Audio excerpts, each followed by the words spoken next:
we are converting a symbolic statement with disjunctions into an equivalent conditional statement. And I know what you're thinking right now. Wait, what are you talking about? Well, remember that disjunction means or. So that's going to be a symbol like this.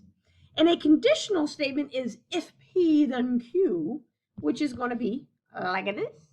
So those are the symbols we're going to play with. So let's play a little more with those. If I look at a disjunction, again, it means or with the V symbol. So if I'm talking about P or Q, all right? So if P is true, true, false, false, and Q is true, false, as is we are accustomed to doing with two statements, then P or Q, where just we need one of them to be true, would simply be true, true, true, false. Okay, great. Keep that in mind. We're going to come back to that in just a minute. So that's or, right? Pretty straightforward. Then we get to the conditional. Again, a conditional is if, then. So if P, then Q. Now, a conditional statement is true for everything except true, false. Okay?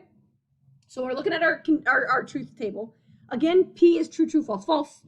Q is true, false, true, false. Oh, look, I've already filled it in. So if P, then Q, we have true, true is true.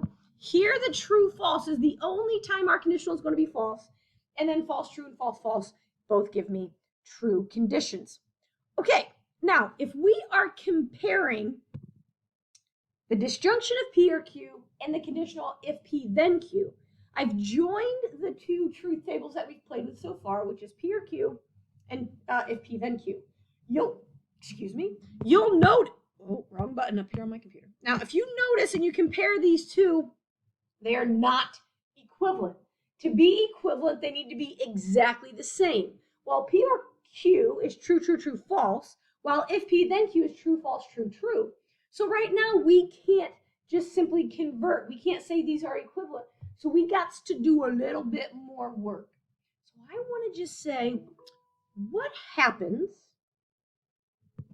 if we make it not P or Q? How does that change things? All right, so let's play with this. Not P simply implies taking the negation of all of our P values, right? Okay, so I changed them. Then let's go to the not P or Q. So again, we just need one of them to be true. So not P or Q. Well, false, true is true. False, false is false. True, true. True, false.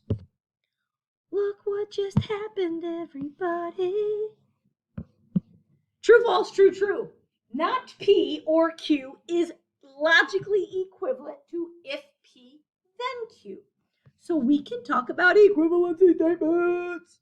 So if we are talking about if P, then Q, right? So here, that's equivalent to not P or Q. And also, we can look at it the other direction. So split these in half. What if you have P or Q?